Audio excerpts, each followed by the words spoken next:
Hello po sa inyong lahat mga ka-crypto. Ako po si Pinoy Crypto Trader at sa video na ito ay atin pong pag-uusapan dito ang inilabas na pahayag ng isang top American wealth mentor. Ito ay tungkol po sa 5 mga factors na magiging dahilan daw kung bakit si XRP ay ito ay aangat sa kanyang panibagong new all-time high na presyo. Kaya yan, bago tayo magpatuloy ay nais ko lamang po munang bigyang linaw ang aking disclaimer kung saan ang nilalaman po ng video na ito ay hindi po ito isang financial advice. For education and information purposes lamang po ang layunin nito. Maliban po dito ay nais ko na rin pong magbigay babala na wala pong kahit anumang group chat ang Pinoy Crypto Trader. Yan, sabi rito ay renowned America's wealth mentor Linda Jones uncovers 5 crucial factors that could impact XRP's valuation amid the asset's prolonged trend of painful performance. Kaya yan, si Madam Linda Jones, yan, siya po ang kilalang America's wealth mentor. At siya raw po ay yan, nagbigay po siya ng mga 5 mahalagang bagay na maaaring makaapekto sa presyo ni XRP. Ayan, in a recent podcast, financial expert Linda Jones discussed the intricacies surrounding XRP's price movements. Jones noted that she remains optimistic about the asset's future outlook despite the prevailing frustration in the crypto community regarding XRP's lackluster performance.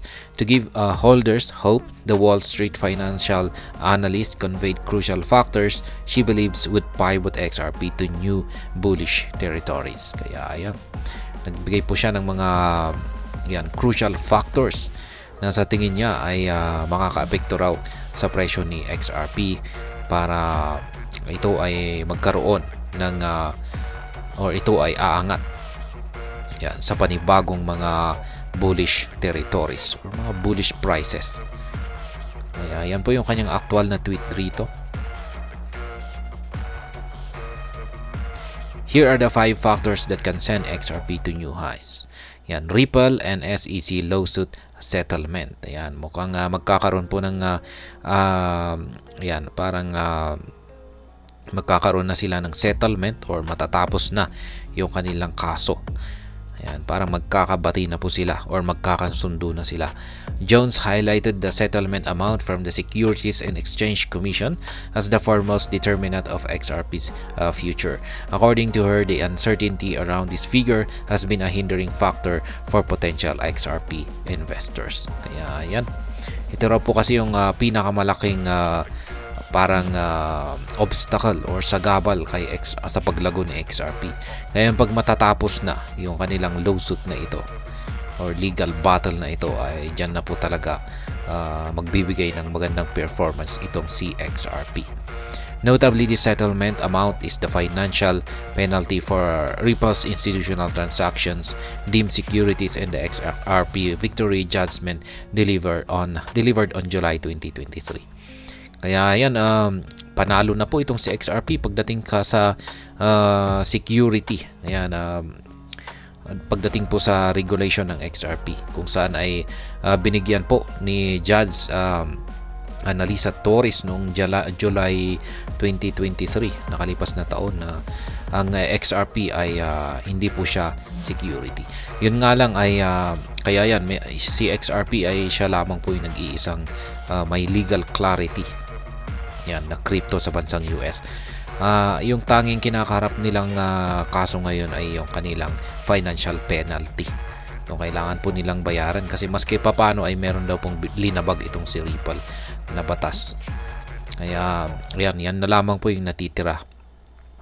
The financial expert argued that the settlement amount, once disclosed, would provide much-needed clarity to institutional investors. This potentially mitigates their hesitation to engage with XRP.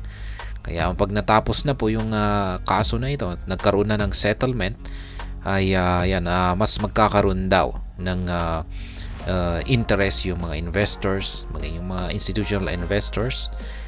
Ayan, na mag-invest or makipag-engage at mag-invest dito kay XRP. Ripple IPO. Moreover, Jones noted that the settlement amount is crucial to Ripple's initial public offering IPO plans. She cited Ripple CEO Brad Garlinghouse, stating that the company cannot proceed with an IPO until the settlement amount is finalized and the lawsuit chapter is officially closed. Kaya yan, magkakaroon daw po ng IPO. Hindi po sila makapaglabas ng kanilang public offering plans. Ayan, or initial public offering. Kasi hanggang hindi po nila ito magagawa hanggang hindi pa sila nagkakaroon ng settlement kay SEC. Kaya pag natapos na ito ay ayan, okay na po silang magkaroon ng IPO. Essentially, Jones pointed out that the absence of a clear settlement figure keeps Ripple from moving forward with an IPO. In other words, Ripple can move forward with its IPO plans once the settlement amount is determined. This potentially opens up new avenues for growth and positive developments in Ripple stock and XRP. Yan, kasi yung makakapagsagawa na po sila ng kanilang IPO plans, ay ito ang magbubukas ng panibagong avenues para kay XRP at ito ay para lumago. Anticipation of crypto legislation. Furthermore, Jones stressed the importance of impending U.S. crypto legislation in the future valuation of XRP. She acknowledged that it might not materialize until 2025. Yet, Jones suggested that XRP could experience a surge even before legislative frameworks are established. Besides, Jones argued that the coming of US legislation could end at the era of meme themed coins, potentially propelling the appeal of utility-based projects like XRP. Kaya yan naman po yung paparating daw na US legislation. Yan, ayon po kay Madam Linda Jones ay meron daw po itong potensyal na meron daw po itong potensyal para magdulot ng paglago sa mga utility-based projects na katulad ni XRP. Yan, ito naman institutional adoption. According to the financial expert, we're going to see XRP's price rise with institutional adoption. Now, institutional adoption. Meanwhile, she acknowledged that significant institutional involvement may be contingent on legislative developments. Yet, she highlighted that some institutions, including family offices and private wealth entities, have already entered the crypto space. Ayon kay Madam Linda Jones, ay mukhang papasok na po ang mga institutionals. Lahat po ng mga institutions, mga financial institution, malalaki. Hindi po basta-basta na mga financial institution lang ito. Significant institutional and significant mga institutional ang papasok dito sa mga cryptocurrencies. Moreover, Jones cited projections that estimate the crypto market could reach a staggering $100 trillion by 2030. Factors expected to see the daring valuation come to fruition include tokenization and the influx of institutional and retail money. Kaya yan, kung pagpapasok daw po ang mga institutions, malalaking financial institution na ito sa crypto market, ay sasabog daw po ang market at magkakaroon daw po ito ng $100 trillion sa pagsapit po ng taong 2030.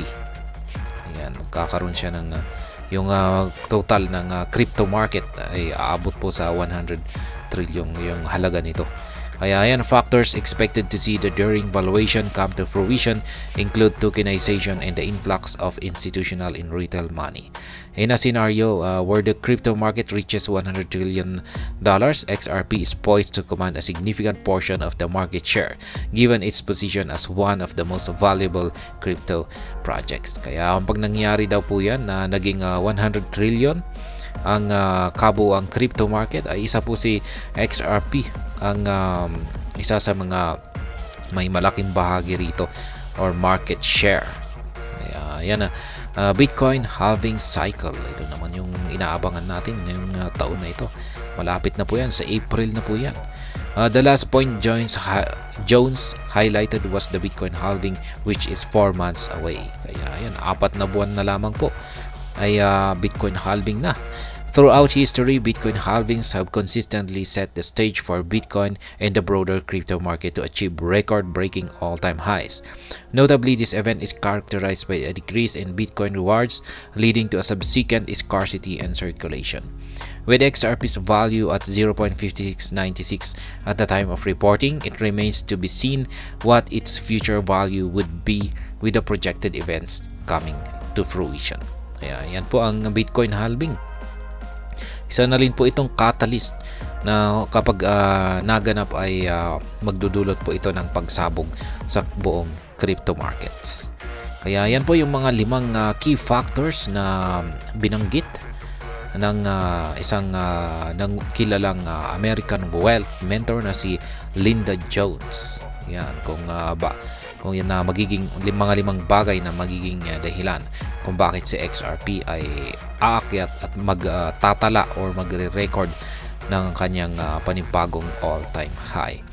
At ayun, hanggang dito na lamang po tayo sa video na ito. Sana po ay inyong nagustuhan ang aking paliwanag dito. Kung inyo po itong nagustuhan ay pakiclick lamang po ang like button nito. Para naman po sa mga bago lamang dito, kayo po ay aking inaanyayahan para mag-subscribe. Pakiclick na rin po ang bell icon nito dahil ito po ang siyang magsisilbing notification nito sa mga bago kong videos na akin pong ina-upload sa aking YouTube channel na ito. Marami pong salamat sa panonood. Ingat po tayo lagi at God bless po sa ating lahat.